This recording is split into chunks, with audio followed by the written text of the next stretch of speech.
Hi, Brian. How are you doing? Hi, Roberto. I'm doing well. Okay, so it's great to see you today. We have a short half an hour to discuss about a very important issue here, which is securing the software supply chain, actually the open source software supply chain. Maybe we can start by introducing ourselves. If you want to go first, Brian. Sure. I'm Brian Behlendorf. I'm General Manager for the Open Source Security Foundation, which is a consortium of about 50 different companies based within the Linux Foundation, focused on hardening and securing the open source software supply chain and the open source software ecosystem. Okay, thanks a lot. So my turn. I'm Roberto di Cosmo. I'm a computer science professor, also a long-time hacker and supporter of open source. I'm today director of the Software Heritage Initiative, which is building a common infrastructure in partnership with UNESCO to archive and reference all the source code which is publicly available. So just to introduce to the people who are looking at us what we are talking about, I mean, a few words of introduction.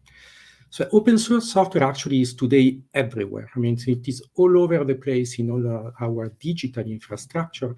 And also the way of developing software has changed a lot. I mean, it is said that the large majority of new application is just built by reusing building blocks, which are already there and which are part of our digital commons. So this is positive because we have less work to do when we build something more. But it has some shortcomings too, because sometimes we may forget that an important part of our digital infrastructure may rest on some tiny little project which is probably forgotten and which is essential, but you don't see it until it breaks. Okay, and then everybody sees and everybody screams, and we have seen a lot of issues about this recently.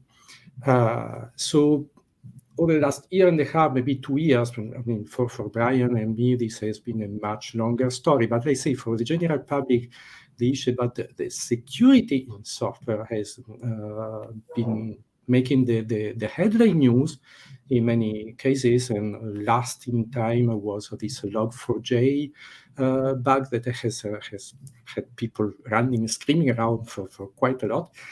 And so the big question here is what we could do about all this. So the way we decided with Brian to structure this little conversation is to start by saying a little bit more about the software supply chain and its issues, what kind of approaches to supply chain security can be taken, and how actually policymakers and government can help us in doing a better job. So maybe, Brian, would like to start by discussing the software supply chain. May I raise up your slide? Yes, please. Okay. So, most people are, of course, familiar with the supply chain in various industries and how under pressure that has been during the pandemic. Well, there is a supply chain in software as well. I'm tempted to say in open source software, but this is really true for all software. And given the role that open source plays, even in proprietarily licensed code, there's open source software inside of every phone. Even the Apple phones inside of every car now, there's open source everywhere. So it's a key part of the software supply chain in general.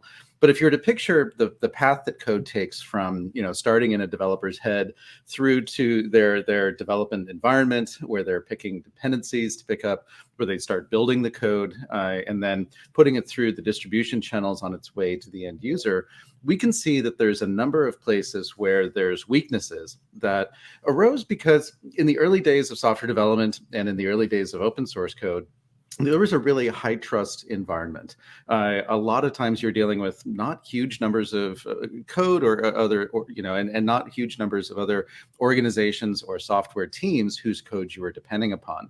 When we started the Apache web server project, for example, you'd build on top of a couple of different Unix operating systems, but there were maybe only 3 or 4 other dependencies that we would bring in, and you'd get to know the teams behind them. You'd get to evaluate, whether this library is likely to be high quality based on, is the team that's developing it, are they professionals? Are they putting out updates frequently and the like? These days, the average application consumes thousands of dependencies. The average application is it also is very fanned out across lots of different components with very small teams associated with them, especially in certain language domains like JavaScript. So we need to think very differently about the supply chain. And just to give a few examples, very early on in the life cycle of very early on in the supply chain, you can see one vulnerability, for example, being that often developers will get code into a production release without a lot of eyeballs looking at it, without necessarily any formal kind of peer review of that code ending in. There's supposed to be, the better projects do have that, but sometimes bypassing peer review is a way that not only defects, but sometimes intentional compromises make their way. Your source code control system, Git itself, might be compromised. And that unfortunately is not a common attack vector, but it has happened in the past. And it is something that, you need additional tooling to be able to catch and protect for. Sometimes code can be modified after it's left the source code control system on its way to the build system. But a really key weakness is in the picking of dependencies. When you're a developer, you need these dependencies to move quickly to build code so you're not duplicating effort that came before. But we have very poor tools for choosing a more secure dependency over one that perhaps has more features and went faster, but didn't have quite all the safeguards and duty of care that perhaps the others had. And also, these dependencies constantly change. They're constantly updating. And a metaphor that I like to use is, imagine you were baking a cake and you had 1,000 different ingredients that went into that cake, and you had to bake a cake every day. Well, the risk of some of those ingredients going bad as you're building these cakes and simply keeping track of all of them becomes logistically a very, very difficult thing. And then finally, as you're building this and you ship it through a distribution system, these days we have package managers like NPM that become a source of attack. And then on the last mile to the end user, there's all sorts of ways in which software can end up at the end user that is different than what they expected.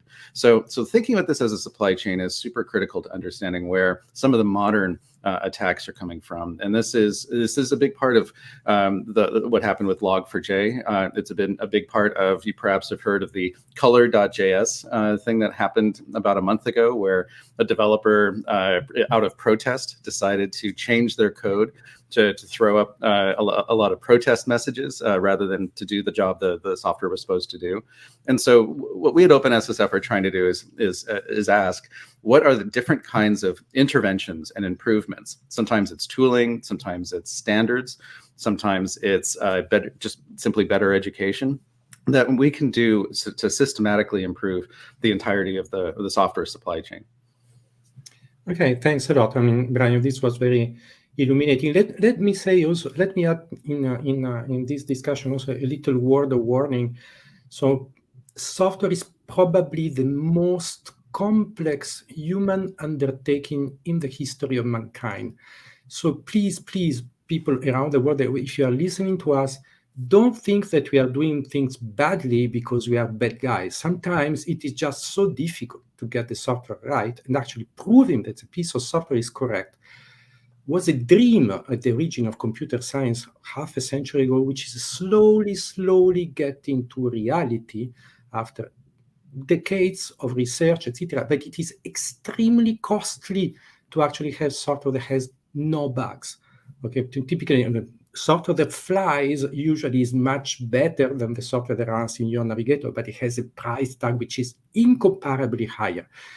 So yes, we need to do the best we can with the tool we have, and we will never be perfect. Okay, so flaws will always be there. Vulnerability is worse, okay, because that's a flaw which is introduced by design to do bad things. But so it's a difficult thing. And so, Brian, it was very nice to have your point of view, I mean, in describing this complexity of the supply chain structure today. Now, if you tune in, what we can actually do here is to try to have a bunch of different approaches. So you mentioned that OpenSSF, you are taking steps forward to try to improve the situation in what I would call probably a vertical approach. I mean, how to help software developers do a better job on their own software in looking at what is going around. And then maybe I can spend a few words on what I believe is also another necessary approach, which is an horizontal approach, how we can actually look at the whole software development ecosystem and try to see how we can actually provide tooling or strategies that can help see what is going on in the big picture. So go ahead with OpenSSF, maybe.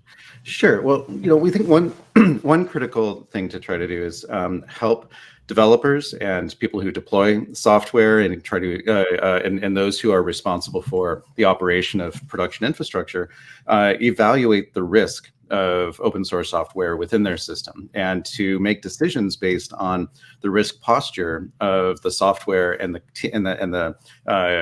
communities that build that software as it flows through that supply chain. And there are things that open source projects can do to improve their risk posture. So you perhaps are familiar with the what used to be called the Core Infrastructure Initiative Best Practices Badge. It's now the OpenSSF Best Practices Badge.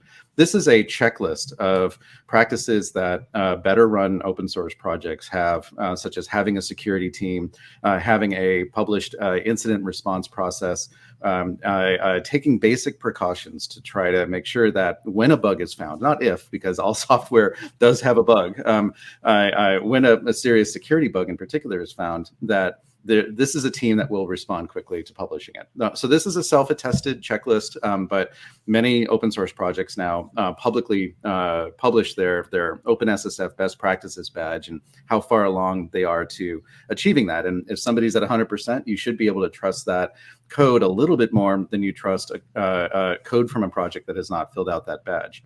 There's a similar system we've set up at OpenSSF called the scorecard, which is a set of automated tools to look for certain things in the code that are reflective of better security practices. And I don't want to get too nerdy about what those are, but it's things like dependency pinning, meaning these dependencies underneath, you're not just automatically updating wildly, which is what caused some of the recent JavaScript compromises, for example. Lots more of that. And again, it's an objective score that if you could look at a dashboard of different projects, you could go, okay, I'm going to choose this project here rather than that one because they have a better score on that scorecard.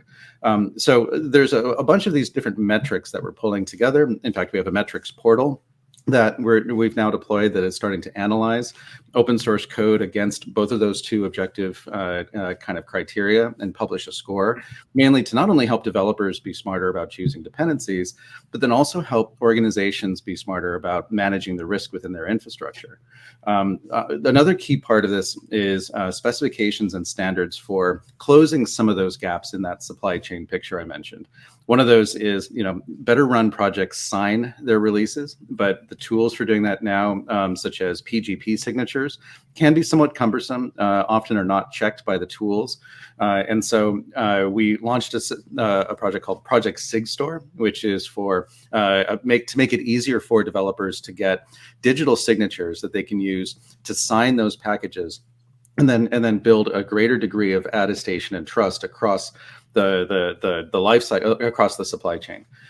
There's another standard that we've been really heavily promoting for software bill of materials systems, which were part of the recent White House executive order, actually later last year, which really started to demand essentially product labeling for software, right?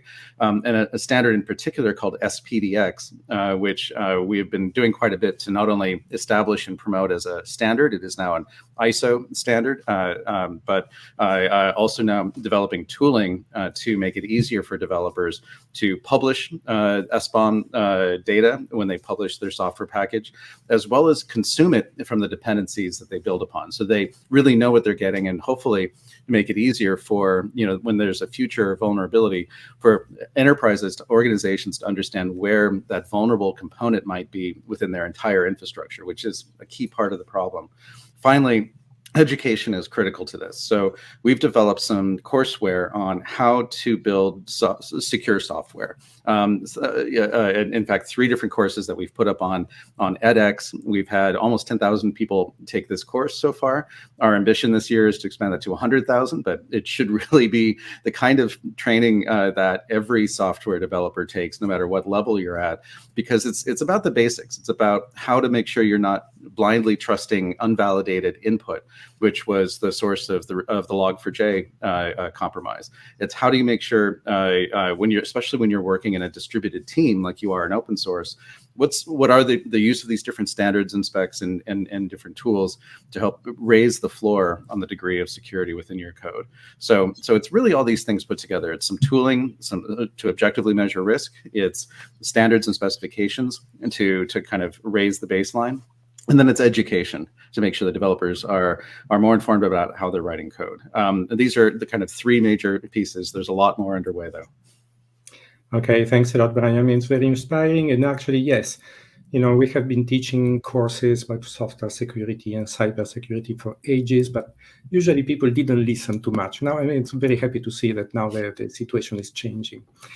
And this is a very interesting viewpoint on what can be done vertically. Okay, so to actually help the people that develop software to actually do a better job and using the best practices. Let me mention now a little bit more what I believe is also another important piece of the. I think my slide is not on. What should I do? And then there is another interesting piece to, let me say.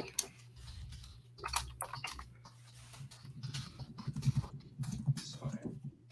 So there is another interesting piece I think is important. It is actually this horizontal look at what is going on in the software development ecosystem. So we have tons of different pieces of source code spread around all the planet, packaged in different ways, distributed through different channels. Some are signed, some are not. Some get a check, some don't.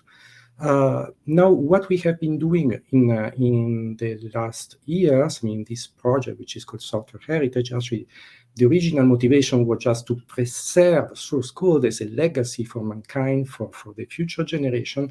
This was done at the beginning in partnership with UNESCO. Now we have tons of other contributors.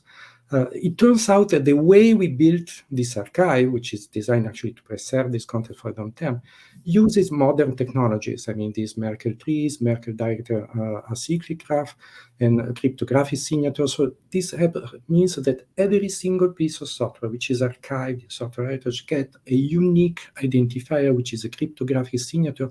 And it doesn't matter if it comes from a particular package manager, from another version control system, or for another distribution tool.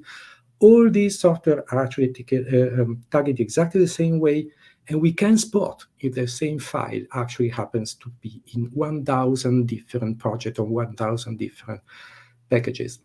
The advantage of doing this is that if you get a global view of software development, you find that the vulnerability is bound to a particular version, to a particular file, for example. It's kind of easy than going through this gigantic graph we have been building to go and spot all of the other places where this file is still used, where the vulnerability is still present, and then you can take action. I mean, try to fix it or to identify where the problem is and propagate these fixes.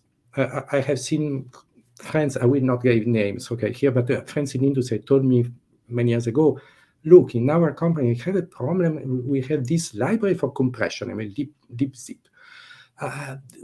We discover we have 12 different versions all over the places in all the components we put together to have the final product. You see, 12 different versions of the same object, some with a bug, some without. Now, this is a big issue. So we need this horizontal view, and we need to make this information available to all as a shared, common, open infrastructure to actually support this exploration of software evolution. And there are tons of things you could do with this kind of observing the graph of software development worldwide in this horizontal way. I will not delve too much into this. It was just a short moment to show you how we need so many different approaches, right? Because this horizontal approach is necessarily not deep. I mean, we don't go to do very deep analysis of a piece of software, but when the analysis has been done, then you can propagate the result all over the place. So we need both approaches and collaborating properly. Now, in the 10 minutes which are left, Brian, maybe we can provide a little bit of insight for people listening to this nice conversation about what you believe and what I believe and what we collectively believe can be done by the public sectors and by government or also by big players, big industry to improve the situation. And again, if I can say here a little word of warning, I know that the easy solution would be to try to set some kind of obligation. Okay, so when you are a software developer, you are obliged to produce perfect software, or you can have only 1% defects or something like this, and then it's very appealing to a politician to say, okay, today we accept 1% defects, but you will improve, and so in 2 years we will accept only 0.5% defects, and then in 3 years only 0.25% defects, unless if you don't do it you will get punished or fined or something like this. And we probably believe this is not the way to go, right? I don't know what you think. Well, we were part of the recent White House meeting that took place on really asking this question about, now that open source software is a part of critical infrastructure, right? Now that it's not just something that is an accelerant to the digital revolution, but is actually dependent upon and even found in things like the electrical grid and major financial networks and all these different places. A question really arose: what is the useful thing for government to do here to improve situational awareness of the security posture of different open source projects and encourage the right kinds of behaviors, and then once to find more bugs, also to get more bugs fixed more quickly, and in doing so and through other means, how do we make the remediation of those bugs less disruptive to the world to update? I mean, I think the biggest issue with Log4j was not just that it was a bad bug, it was easy to exploit, and we probably also some humorous kind of takes on how to exploit it, but that it was revealed in such a way that it left a whole lot of organizations scrambling to figure out where the problems were and how to remediate them. So we found that in our other engagements with other public sector entities, they're really starting to be familiar with the fact that open source software is so key inside of the infrastructure of the digital world. And they're also, despite some of the headlines and some of the way things are portrayed, these are not all volunteers, right? In fact, since the beginning of open source, the majority, and this has been verified through study, the majority of open source code is not written out of charity. It's not written just out of some Brownian chaotic motion of developers, throwing bright ideas at a wall and seeing what sticks. No, most open source development is built by full-time paid professionals, perhaps working on their own business's priorities or their own personal priorities, but working together on common open source code and moving it forward. And so one of the nice things is we've been able, I think, move past the characterization of this as an untrustworthy, kind of hobbyist kind of endeavor. The people working on this are professionals, but what they need is help, right? What they need are resources. I don't mean writing checks to existing maintainers, because it's almost frankly a little offensive as somebody who's worked on open source code to suggest that if you had just paid me a couple $100, I would have written more secure code than otherwise I had. But one of the most useful forms of intervention is to have things like a third-party audit, right? I don't know if any of you who are in the software space and working on code have ever had a fresh set of eyeballs come in and look at what you've been building and asking not just architectural kind of questions, but also kind of down in the code, it looks like you might have a weakness here. Can you take a look at that? That kind of process is one of the best ways to lead to a better security posture. It's what so many of the vulnerabilities that have come out recently would have perhaps been caught much earlier and fixed much more easily had those kinds of things been regular. So one thing we talked about is what would it take to expand that kind of activity to not just the top 200 open source projects, but to use tooling to systematically try to do that kind of interrogation, that kind of review across, say, all 10,000 of the most critical open source projects out there that probably compromise the 5 nines bulk of deployed software. Another type of useful intervention would be looking at, we talked about investing in education, for example. What are ways in which state power could be used in funding to try to bring baseline security training to every software developer out there, most of whom are self-taught, to be honest, or learning at code academies or through edX courses, that sort of thing.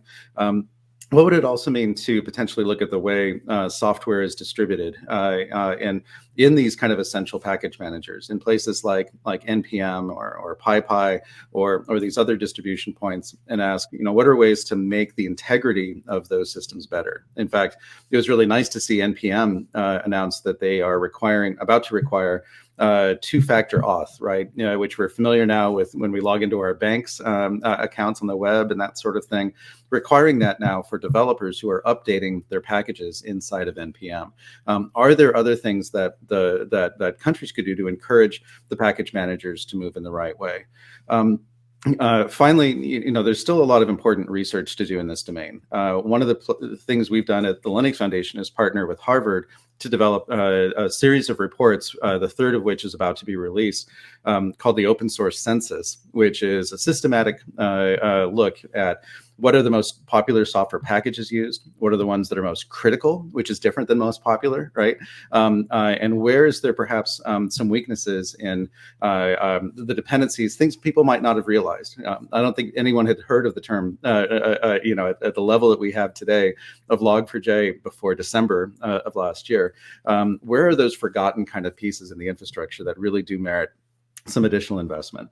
Finally, one thing we talked about was, in the modern world, we have languages like Rust and Go, and even to some degree Java, that are what are considered memory-safe languages. Memory-safe languages, when you write in them, it's much harder, it's not possible, but much harder to write insecure code across a certain set of types of vulnerabilities that tend to strike software written in earlier languages like C and C++, and others, where you have to, as a developer, do a lot more work to be safe. So we are really looking at the Linux Foundation. Are there key underlying pieces of infrastructure, things like NTPD, which is the network time protocol daemon, right? Whose re-implementation in Rust, it's not a sexy thing. It's not something that's going to get headlines, but this is a piece of software that runs on every server, runs on most laptops, and it really keeps our world in sync from a time point of view. If that were re-implemented in Rust, it might save us from a similarly majorly disruptive kind of scramble in the future. Absolutely, Brian. I think it's interesting what you're raising up here. Actually, programming language is complicated. It's a religious war that we are starting here. We start saying this, but for example, the institution where I'm working today, which is Inria, which that was home to the Camel programming language, it's one probably on the safest programming language in the world. And we have also people that have developed incredible proof checkers and system to verify the integrity of software. And there is a whole team that actually built a complete SSL library proven correct. Okay, that is very different from just, I try to check that there are not too many bugs. Actually proven correct. Yeah. So we need more interaction between industry on one side and academia on the other. We have top-notch people in academia which would be delighted to see their solution taken over and applied, not after 40 years, as it usually happens, only in transition from academia to industry. But just because I think we have just a few seconds to finish, to wrap this up, I would say I like a lot this idea of spending more money in trying to help project by actually doing auditing. This is something that the European Commission actually pioneered a few years ago with a program which was called FOSSA, where they actually spent some time doing this. It was just a couple of iterations. Maybe they can think about revamping it up. And they can think about actually lending a hand and having a longer conversation with organizations like yours or ours that try to build a common infrastructure which are of a key interest for all of mankind and for the security of all of society. So now I think we are done, at least to my clock. This is 2 p.m. Thanks a lot for being away so early on your side. And it was a pleasure to have this conversation. And I think, and I hope this is just the start and not the finish of what we are doing. Yeah, thank you, Roberto. Thank you, Brian.